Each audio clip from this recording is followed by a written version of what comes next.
Coming up on One Detroit, we'll meet a father and son who turned their Michigan farm into a sanctuary for rescued farm animals. Plus, we'll hear about the jobs expected to be in high demand in Michigan through 2032. Also ahead, 2 women DJs talk about Detroit's popular techno music scene. And we'll give you some ideas on how you can enjoy this first full weekend in December. It's all coming up next on One Detroit. From Delta Faucets to Behr Paint, Masco Corporation is proud to deliver products that enhance the way consumers all over the world experience and enjoy their living spaces. Masco, serving Michigan communities since 1929. Support also provided by the Cynthia and Edsel Ford Fund for Journalism at Detroit PBS. DTE Foundation is a proud sponsor of Detroit PBS. Among the state's largest foundations committed to Michigan-focused giving, we support organizations that are doing exceptional work in our state. Learn more at dtefoundation.com. Nissan Foundation, and viewers like you.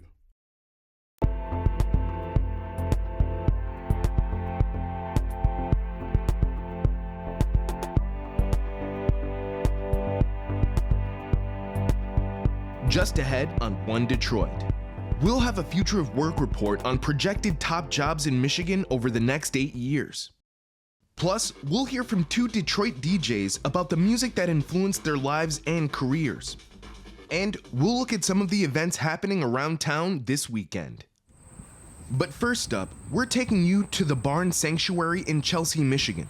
It's a place where farm animals live out their natural lives. The owners repurposed their family farm to become a refuge for the rescued cows, pigs, goats, and chickens. One Detroit's Bill Kubota visited the sanctuary and saw how the farm animals are cared for just like family pets.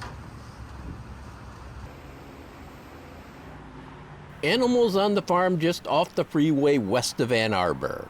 At Barn Sanctuary, they're residents called persons here, just like the caregivers that see to their needs. We do everything that farming is, except for the last part, taking the animals to the market. Dan McKernan and his father, Tom, they started Barn Sanctuary 8 years ago. Well, people just aren't exposed to farm animals. Unless you grew up on a farm, you don't really have the experience of seeing them. And that's what we hope to do, is let people see that our pigs and cows are more like your experience you have with your dogs and cats. You had yours, sorry. That's it. Caregiver Casey Fry, a popular sight in the pig barn this morning. So it's turmeric paste and Lubricin, which helps with their joints. Leo. Is that all they eat? No, they get a lot more than that. They get a lot more. This is just supplements. Can you tell if they're happy? We can tell if they're upset, and if we can tell if they're happy because they want to interact with each other, ourselves. They get up, they're able to get up and eat, they're interested in playing around, and they can be little stinkers with each other.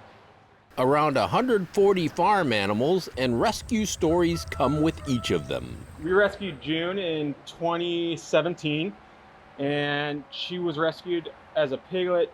She was found in a kind of a metal trash can and was left there with a crazy eye infection and was malnourished, and a local dog rescuer found her and then gave us a call. Yeah. Before all this, Dan, a plant-based diet advocate, he was a tech expert in Texas specializing in fundraising for nonprofits. Tom, a pharmacist and local township supervisor, their farm had been owned by the family for nearly a century and a half. And all of a sudden, I realized that this is a property is potentially going to be developed commercially. I didn't really want us to be the next McDonald's, the next gas station, whatever you find along the exit ramps and stuff along the expressway. And out of the blue, my dad gave me a call and asked, what should we do with this family farm that we've got? So I told my dad, how about starting a farm animal rescue on the family farm? And he asked, how are we going to pay for the feed? And I told him I would take care of that and figure out a way.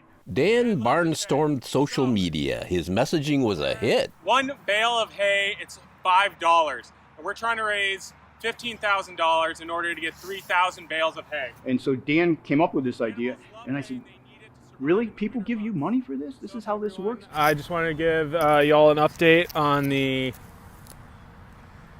chicken coop fundraiser. We made our goal. And then over time, the sanctuary became my dream too. So I am all in on this, and this is what I do. This is my life now. She likes to have her neck rubbed, yes. Yes, you do. Mabel was rescued from a dairy farm, and she was born. Her front legs look a little wonky still, but they were completely contracted. She couldn't use them. Mabel, also infertile, can't produce milk. Useless on a dairy farm, but thriving here, thanks in large part to extensive treatments to her legs at Michigan State University.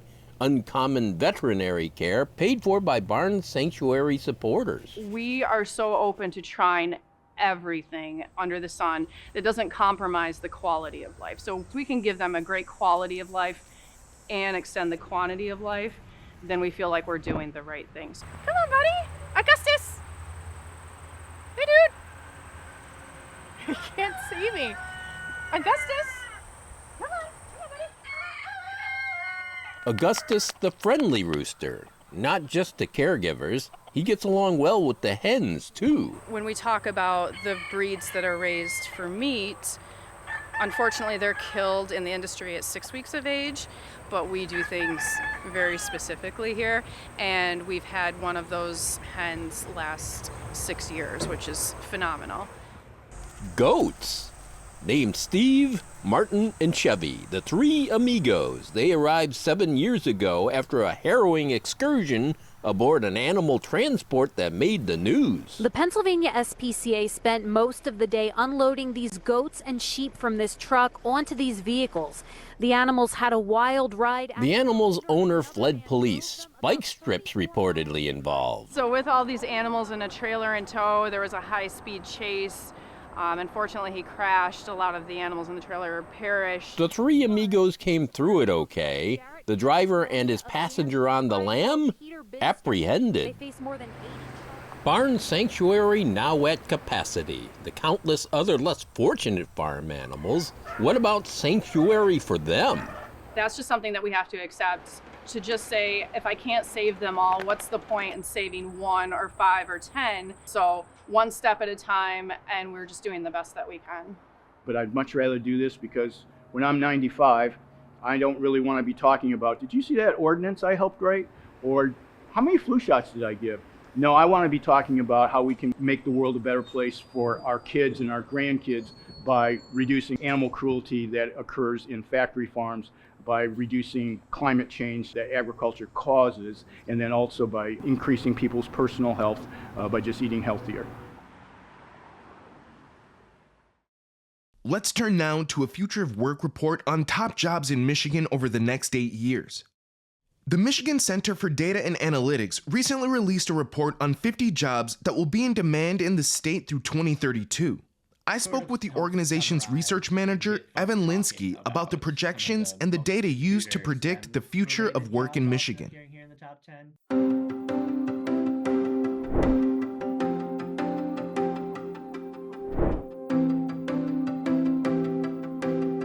What is the overall mission of the Michigan Center for Data and Analytics? Mission, I would say, is just trying to provide data-backed solutions and data-backed understandings of problems that were asked by policymakers, by the legislature, by other departments, perhaps nonprofits, any individuals who are really kind of working in this space and want to know more about how they can execute their programs or how they can execute their work. We're here to talk about a recent report that you guys did, which was Michigan's top 50 hot jobs outlook through 2032, I believe. Can you just give us a little bit about what that report entails, what it was about, how it came about? The project as a whole really tries to start the conversation around what are some of the hottest jobs, fields, et cetera, in Michigan. It sort of helps summarize and get folks talking about some of the most in-demand careers in Michigan. How do you compile the data for these jobs? Where does that come from, and how does a job make it to number 5 as opposed to number 10 on the list? We look at statewide median wages for these occupations, as well as our projected 10-year job growth. which comes from a program carried out here at the state level, but that's maintained by the feds. So it's like carried out at every state. So Ohio has these projections as well. And then 3 different types of opening. When we compare these 5 variables, we weigh them all evenly.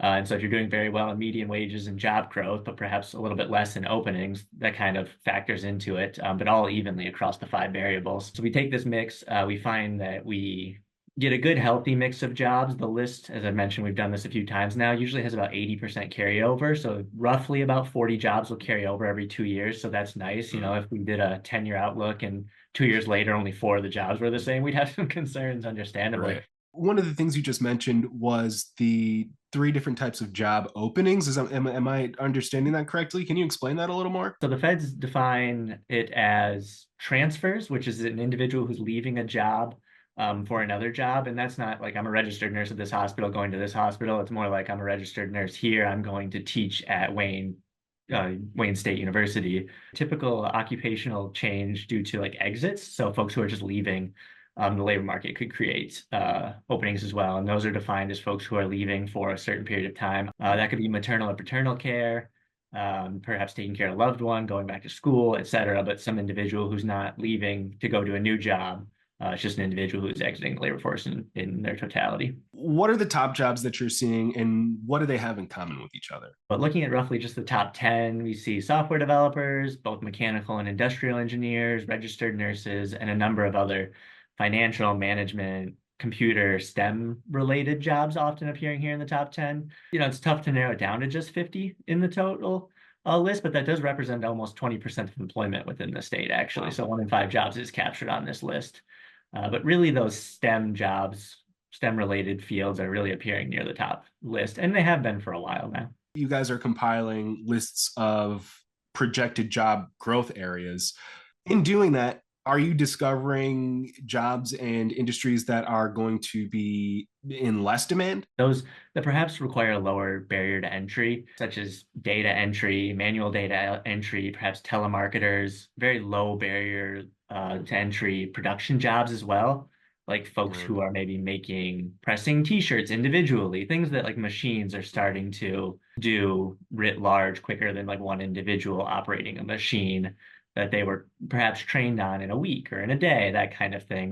There's a little bit more growth in all fields, but a lot of that does require some level of post-secondary training. What would you say should be the biggest takeaway from lists like these, reports like these that you guys publish? So not only do we need to prepare folks for these jobs, train folks for these jobs, we need to retain these folks too. We can't be losing them to, you know, Chicago. We can't be losing them to Columbus. We can't be losing them to Texas or otherwise. And we might even have to be competing to be pulling these folks in. Is there anything pertinent that you want to address about these lists? Again, the job 51 is still a great job just because it didn't make it. I think this year that was occupational therapist, elementary school teachers, HVAC mechanics, plumbers. They didn't quite make the list. Still fantastic jobs. So we certainly hope we don't dissuade anybody from any of these opportunities just because they didn't make the list. You know, we have a lot of the data at our website, but I always love to push our Department of Labor and Economic Opportunity, as well as the state's newest Department of Lifelong Education, Advancement, and Potential, or MyLeap. So LEO and MyLeap are 2 other departments of the state, as well as local Michigan Works agencies that do fantastic work in this realm. Monday, December 9th is World Techno Day, a time to celebrate the popular music genre that got its start in Detroit in the 1980s. Bridge Detroit reporter Micah Walker caught up with 2 prominent women in the Detroit techno scene, DJ Minx and DJ Holographic. They talked about their musical influences, the importance of Detroit's Movement Music Festival, their personal coming out stories, and what's next in their careers.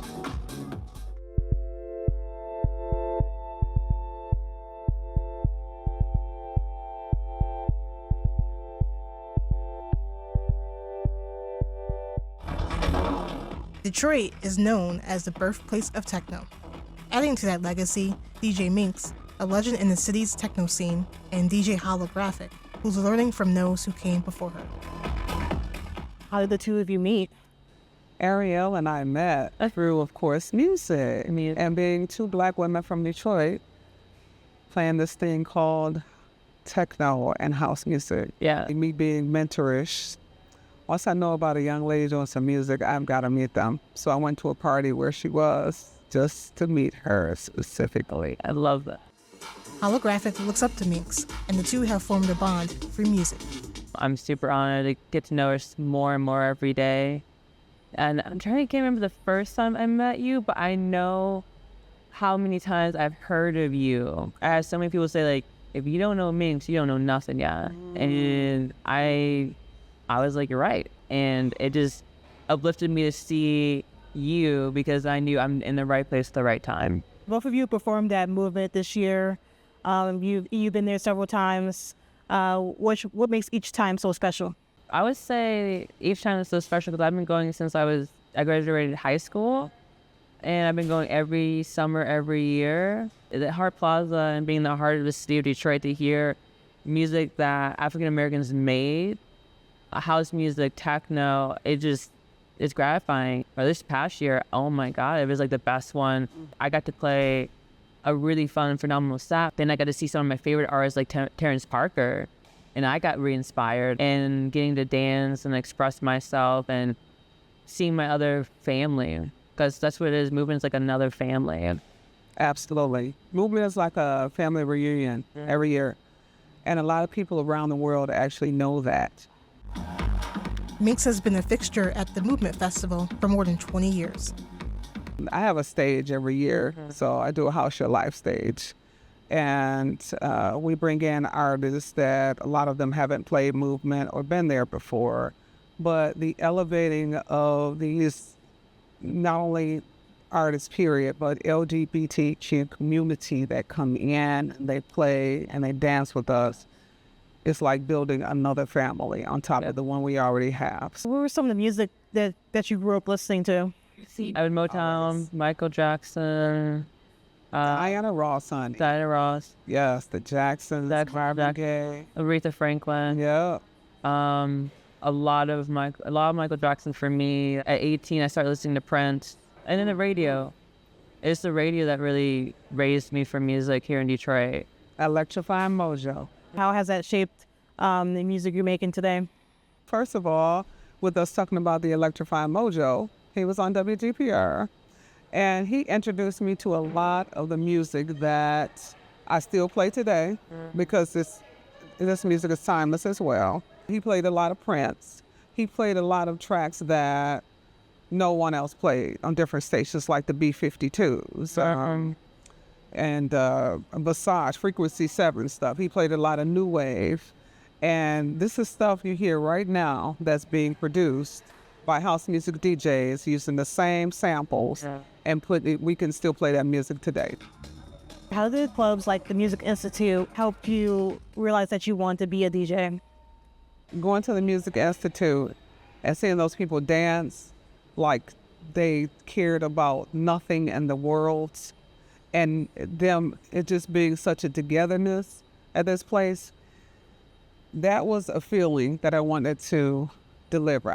I saw the DJ at the Music Institute and he would be getting down. I was like, oh, I think I can be a DJ.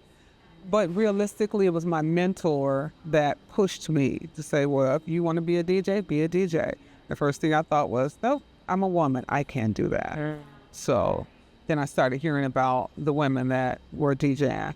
Like there was Stacey and there was Kay Hand, rest her soul, and Serena Tyler. And I just, started practicing and realizing that it is something that I as well could do. I worked at a nightclub called Necto when I was 20, and I used to be in the Nectarine Ballroom with Jeff Mills was the wizard like long ago. He had a residency there, and I would hear the DJs perform there every night and hear how he would get people to come to the dance floor, but also let them go to chat and mingle with other people. So I can see like there was an art to it, and I just want to be a part of that. DJ Minx and DJ Holographic share their coming out journeys as queer artists as well. In 2021, Minx came out publicly on Instagram, saying in a post, "So here I am, Minx, DJ, producer, mama, partner, lesbian, friend." I've got friends that thought it was a bad idea for me to come out. I've had a husband, I have daughters, and I look like the, homebody that people wanted to see out there DJing. But just constantly hearing that it wasn't a good idea to let people know that, I live the way I live. So I had to get over that finally and just let it go.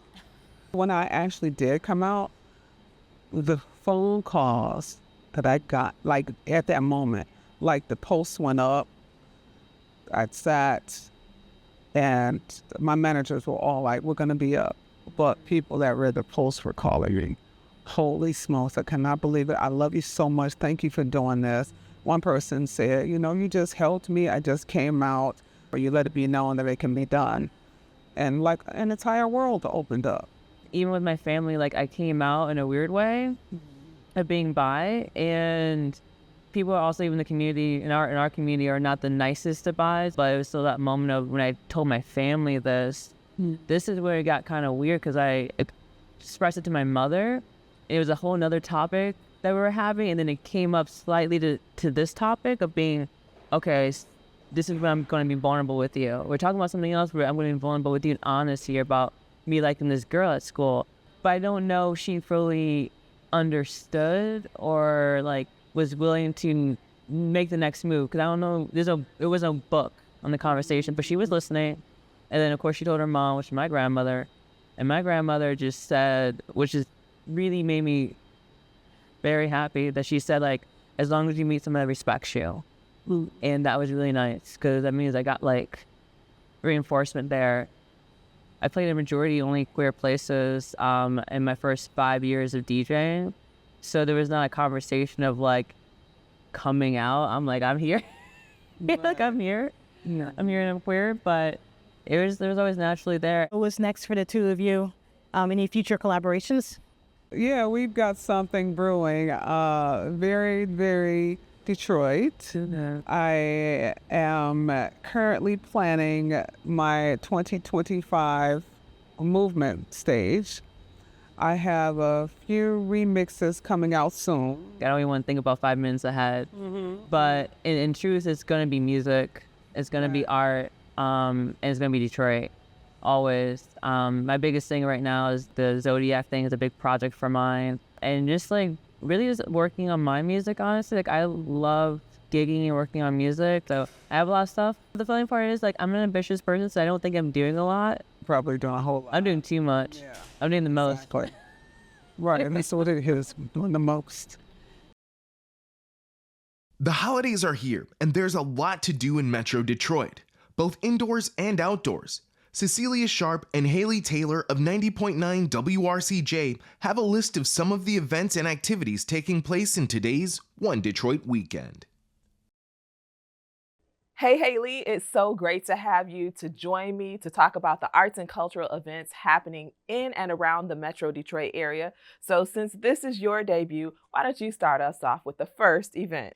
Thank you so much, Cecelia. It really is wonderful to be able to share events for our audience to enjoy this holiday season. Let's start with the Winter Market in downtown Birmingham's Shane Park, where twinkling lights welcome market goers to a vast array of local artists and vendors where they can shop for presents or for themselves. There's also delicious cuisine, ice sculptures, live entertainment, carriage rides, and of course, Santa himself will be there. Ooh, the big guy. That sounds like the perfect experience for this time of year. On December 7th and 8th, Complexions Contemporary Ballet is making its debut at the Detroit Opera House with their 30th anniversary performance. The innovative dance company performs to live music by the Detroit Opera Orchestra, and there are a few surprises along the way. Now through December 15th, head to Holly for the Holly Dickens Festival on Battle Alley, where you can step inside the world of Charles Dickens' A Christmas Carol every weekend.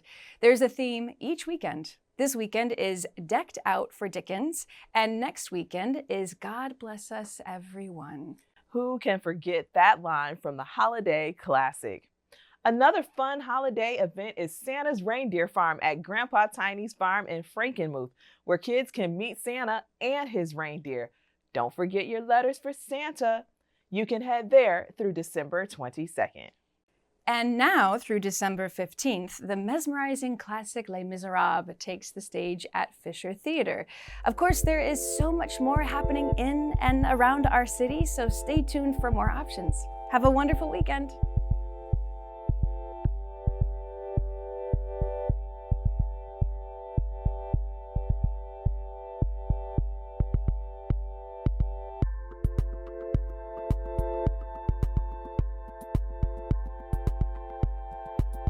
That'll do it for this week's One Detroit.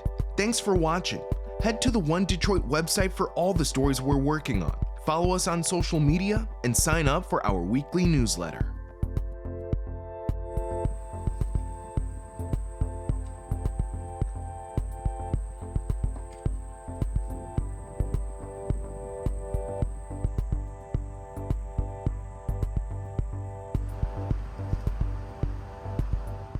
From Delta Faucets to Behr Paint, Masco Corporation is proud to deliver products that enhance the way consumers all over the world experience and enjoy their living spaces. Masco, serving Michigan communities since 1929. Support also provided by the Cynthia and Edsel Ford Fund for Journalism at Detroit PBS. DTE Foundation is a proud sponsor of Detroit PBS. Among the state's largest foundations committed to Michigan-focused giving, we support organizations that are doing exceptional work in our state. Learn more at dtefoundation.com. Nissan Foundation, and viewers like you.